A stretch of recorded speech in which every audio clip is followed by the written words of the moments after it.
আবু জাহেলের বংশধর কাইলার জাত সৌদিয়ান এরা আমার বড় ভাইকে অ্যাটাক করে আজকে প্রায় 12,000 রিয়াল বাংলাদেশি টাকা 4 লাখ টাকার উপরে ছিনতাই করে নিয়ে গেছে। এই টাকাটা কিন্তু আমার বড় ভাইয়ের একার না, আমার বড় ভাইয়ের 1 টাকাও না। এখানে আমার দুলাভাই মানে আমার বোনজামাইয়ের টাকা আছে এবং আরো কয়েকজনের টাকা আছে, তাদের টাকাটা উনি ট্রান্সফার করে দিতে মানে ওনার কাগজপত্র ওকে আছে, যার কারণে একটা মানুষ টাকা বাংলাদেশে পাঠাইলে কিন্তু ব্যাংকের মাধ্যমে টাকা পাঠাইলে বাংলাদেশে রেমিটেন্স পায়। এই বাংলাদেশের ব্যাংকে টাকাটা যখন যাবে তখন এই বাংলাদেশের কার্ড মানে আমাদের এই দেশে আকামা ছাড়া কিন্তু টাকাটা ট্রান্সফার করা যায় না। যারা আকামা আছে তারাই ট্রান্সফার করতে পারে ব্যাংকে। তো এই জন্য আমার বড় ভাইয়ে ওদের টাকাগুলো নিয়ে ব্যাংকে ট্রান্সফার করতে গেছিল, একসাথে 12,000 রিয়াল নিয়ে যেতে গেছিল। যাওয়ার পথে ব্যাংকের যাওয়ার আগেই টাকাটা ছিনতাইকারী নিয়ে গেছে। মাত্র 2টা ছিনতাইকারী ওনাকে ধরে টাকাটা নিয়ে গেছে, অথচ মানুষ ছিল অনেক রাস্তাঘাটে। একটা মানুষ যদি মানে এগিয়ে আসতো, রাস্তা দিয়ে এত মানুষ আসা যাওয়া করতেছে, বাংলাদেশি, ইউনি, পাকিস্তানি, ইন্ডিয়ান, বিভিন্ন দেশের মানুষ এখান দিয়ে আসা যাওয়া করতেছে, অথচ তাদেরকে বলার পরও তারা কেউ এগিয়ে আসে নাই। কারণ কি?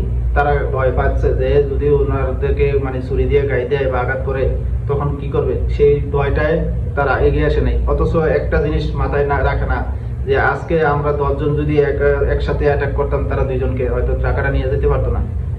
এমনও মানুষ আছে খুবই অসহায়, মাসে ইনকাম করে টাকা ট্রান্সফার করে, এই টাকাটা মানুষের বাড়িতে না পাঠাইলে ফ্যামিলির চলতে কষ্ট হয়। এমন ফ্যামিলির কাছ থেকে যদি টাকাটা নিয়ে যায় তখন ওই ফ্যামিলিটার অবস্থাটা কি? আর একটা মানুষ যখন টাকা ছিনতাইকারী টাকা নিয়ে যায় তখন কিন্তু ওই মানুষটা টেনশনে আরো মানুষ অসুস্থ হয়ে যায়। আমাদের বাংলাদেশি হোক আর যে কোনো দেশের হোক, একটা মানুষ বিপদে পড়ছে তারা আমরা এগিয়ে আসিয়া তারা সহযোগিতা করতে হবে, অথচ আমরা মানুষেরা কি করি? রং তামাশা দেখি।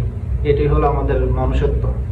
আর বর্তমানে সৌদি আরবের পরিস্থিতি এত খারাপ হচ্ছে, দিন দিন খুবই খারাপ হচ্ছে, মানে কি বলবো ভাই। বর্তমানে অপহরণ, ছিনতাই, খুন মানে অ্যাভেলেবেল চলতেছে। বিশেষ করে গাড়ি ছিনতাইটাও হচ্ছে, গাড়ি চুরি করে নিয়ে যায়, তারপরে ছিনতাইতে অ্যাভেলেবেল চলতেছে, তারপরে মানুষকে অপহরণ করতেছে। বিশেষ করে মানুষ অপহরণ করে বাংলাদেশিরা, আর ছিনতাই করে কাইলার যাত্রা, সৌদিয়ান কাইলার যাত্রা আমরা বলি এটাকে। তো এরকম মানুষের কাছ থেকে আপনারা যেভাবে যেই টাকা পয়সা ইনকাম করেন কষ্ট করে ব্যাংকে টাকা পাঠান, ভালো কথা। আপনারা খুব সেভে টাকা পাঠাবেন এবং কি সেফলি যাওয়ার চেষ্টা করবেন ব্যাংকে। দরকার মনে হয় 2 জন 3 জন সাথে নিয়ে যাবেন, একা যাবেন না কখনো।